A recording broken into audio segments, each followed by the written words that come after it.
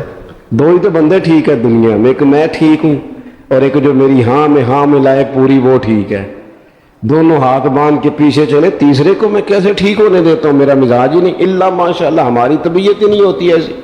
خدا کے بندو جب دل کشادہ ہو, طبیعتیں کھلی ہوں, پھر اس طرح کا تھوڑی مزاج ہوتا ہے. کریم محبوب صلی اللہ علیہ وسلم سے عرض کی حضور ایک نے بھی نہیں کلمہ پڑھا اور پھر بھی آپ کے دل میں اتنی وسعت ہے, آپ ہدایت کی دعا کر رہے ہیں. 10 دن لگائے ایک شخص بھی نہیں آ رہا. تو محبوب کیا فرمانے لگے؟ کریم فرمانے لگے مجھے پتہ ہے انہوں نے تکلیف دی ہے, ایک نے بھی کلمہ نہیں پڑھا, جلدی نہ پریشان ہو جایا کریں. کچھ لوگ جلدی کچے جملے بوئے, ساڈی قوم نہیں ٹھیک ہو سکتی جی, ایسا لگتا کچھ نہیں ہو سکتا دی, یہ نہیں ٹھیک ہو سکتے, فلانے نہیں ٹھیک ہو سکتے. شکوہ ظلمت شب سے تو کہیں بہتر تھا, اپنے حصے کی کوئی شمع جلاتے جاتے. اللہ کے حبیب صلی اللہ علیہ وسلم سے عرض کی یا رسول اللہ صلی اللہ علیہ وسلم ایک بھی نہیں مانا اور آپ نے پھر ہدایت کی دعا کی. تو یہ میرے محبوب کا امید کا طریقہ ہے. کریم فرمانے لگے اگر آج یہ نہیں مانتے تو پھر بھی تباہی کی دعا نہیں کرنی, یہ نہیں مانتے تو ان کی آنے والی نسلیں مان جائیں گے لوگ. اپنے دل میں جب آپ نرمی لے آتے, ہمارے نا سینکڑوں نوجوان گناہوں میں چلے گئے ایک علاقے سے. جو آدمی گناہ میں مبتلا ہوتا ہے نا وہ سخت تکلیف میں ہوتا ہے. انسان کو جو چیز سب سے زیادہ ستاتی ہے وہ اس کی اپنی غلطیاں ہوتی ہیں. حدیث میں فرمایا ما حاک فی صدرک, کھٹکتا ہے سینے میں, چبھتا ہے گناہ. یہ تکلیف دہ معاملہ ہوتا ہے, تڑپتے ہیں لوگ, سسکتے ہیں. لیکن روایتی انداز سارا جب ہماری مجالس اور محفل میں ہو جاتا ہے, کوئی نہیں وقت دینے والا, پیار کرنے والا, تھپکی دینے والا, بازو تھام, کوئی نہیں. ایک تقریر وہ ہے جو میں آپ سے کرتا ہوں, بس ٹھیک ہے گھنٹہ گزارنا ہے, تو وہ بھی کئی میری طرح کے لوگ ہیں جو جمعرات کو فیصلہ کرتے ہیں سویرے کیا بیان کرنا. حالانکہ میری طرح کے جو چھوٹے ہیں وہ ہفتے سے ہی تیاری شروع کر لیتے ہیں تاکہ کچھ غور فکر کر کے قوم کے سامنے رکھا جائے, ضروری. اب ایک تقریر میں آپ سے کرتا ہوں, سمجھانے کے لیے عرض کرتا ہوں. ایک تقریر ایسی ہے جو خطیب صاحب آپ سے کرتے ہیں اور خدا نخواستہ اللہ تعالیٰ معاف کرے صرف سمجھانے کے لیے, اگر ان کو پتہ چل جائے کہ ان کا بیٹا کسی غلطی میں مبتلا ہو گیا تو پھر بھی اسی طرح ہی داد و تحسین کے لیے لش پش کر کے تقریر ہوگی. نہیں, پھر یہ انداز نہیں ہوتا. پھر تو بچہ کو سامنے بٹھا کے باپ اپنی پگڑی اس کے پیروں میں رکھتا ہے, پھر تو ماں دوپٹہ پیروں میں رکھتی ہے, کہتے پتر میری کمائی نہ اجاڑ دینا, اور نہ پتہ چلا تو سگریٹ پینے لگ گیا, خدا خیر کرے تیری مہربانی. سوتا نہیں, اس کا چہرہ پریشان ہے. اب بات آئی ہے نا، اب یہ وقت آیا تبلیغ کا، اصلاح کا. اسے منت کر کے سمجھایا، اس کو گزارش کی. اس نے کہا ابا جی غلطی ہو گئی تھی، آئندہ نہیں کرتا. پوری اس نے تسلی دی، پھر بھی نہیں سوتا. بچہ تو وعدہ کر کے چلا گیا، پھر بھی نہیں سویا. وہ اپنے کمرے میں چلا گیا اور اس نے مصلی بچھا لیا. کہا یا اللہ یہ میری عمر کی کمائی ہے، مالک اسے ہدایت دے دے. او بھائی جب تو اس انداز میں ملت کے ہر بیٹے کی اصلاح کرنے لگے گا، اور اس سے مراد صرف خطیب واعظ ہی نہیں، حضور نے ہم سب کے ذمہ لگایا تھا بلغ عنی ولو آیا. ہم سب کی ذمہ داری ہے لوگوں کے لیے، لوگوں کو قائل کریں. مجھے بتاؤ اپنی ذات کے حق میں قائل کرنا ہو تو کرتے ہیں کہ نہیں؟ ہوتا ہے نماز کی دعوت ہم کیسے دیتے ہیں؟ ہم کہتے ہیں پڑھ لیے کر نماز، اتنے پیسے کہاں لے کے جائے گا. یہی دعوت ہوتی ہے نا. وہ کہتا ہے تو نے اپنی قبر میں جانا اور میں نے. یہ تو ہے ہمارا دین کے حق میں. وہ محفل میں آنا اگر ٹائم ملا تو ٹھیک، یہ ہے دین کے حق میں. اور جب اپنی باری آئے، کسی سے 50,000 روپے چاہیے تھے، فون کیا اس کو، ملنا تھا، وہ کہتا حکم کرے. کہتے نہیں نہیں ٹیلی فون والی بات نہیں. کہتے میں تو 2 بجے ملوں گا، تو 2:30 بجے مل، پر میں مل کے کرنی ہے. پھر جاتے ہی اس سے 50,000 مانگا نہیں، پہلے منت کی، دکھ سنایا، پھر اسے ثابت کرایا کہ تیرے علاوہ دینا بھی کسی نے نہیں، سارے غلط بندے ہیں، تو ٹھیک ہے معاذ اللہ. پھر اس کو یہ بھی ثابت کرایا وقت پہ واپس کر دوں گا. اتنی ساری گزارش کر کے رو دھو کے جب وہ پورا قائل ہو گیا تو آخر میں کہا مجھے 50,000. صحیح کہہ رہا ہوں؟ ہاں نہ تو کرو نا، تو ہلکا سا ایسے ایسے تو کرو نا. ہوتا ہے کہ نہیں ایسے؟ او بھائی اپنے حق میں قائل کرنا تھا تو تجھے سارا طریقہ آتا تھا، اور رب رسول کے حق میں قائل کرنے کا تجھے طریقہ ہی نہیں آتا. تجھے پتہ ہی کوئی نہیں کہ کیسے قائل کرنا ہے. اپنے لیے تو نے قائل مائل کرنا تھا، سارا پتا تھا، سب خبر تھی کیسے منانا ہے. اور کسی کو مسجد کے لیے منانا تھا تو کہتا ہے جی میری کو مانتے ہی نہیں، میری کون سنتا ہے. آپ جب تک اس درد سے رسول پاک صلی اللہ علیہ وسلم احساس کے ساتھ جاتے ہیں. ہمارے ہاں نا تبلیغ ہوتی ہے لیکن اس میں درد نہیں ہوتا، الا ماشاءاللہ اچھے لوگوں کی بات نہیں کرتا. لو میرے جیسے آدمی نے تقریر کرنی ہے، گھنٹہ گزارنا ہی ہے، تو پھر بعض اوقات نفس کی خواہشیں غالب ہوتی ہیں تو وہ اصلاح سے زیادہ شوق داد لینے کا غالب آ جاتا ہے. وہ آپ کو پتہ ہے نا، وہ ہمارے ہاں پھر وہ نقیب محفل بیچارہ کبھی بھاگ کے ادھر چلا جاتا ہے، کبھی بھاگ کے ادھر آتا ہے، کہتا ہے میں نے جملہ دینا ہے. اب وہ ایسے لگتا ہے جملہ نہیں دینے لگا، کوئی ایٹم بم دینے لگا ہے، جس میں اتنی اسے پریشانی. ایک جملہ کہنے لگا، سنبھال کے رکھنا، ضائع نہ کرنا، یہ نہ کرنا.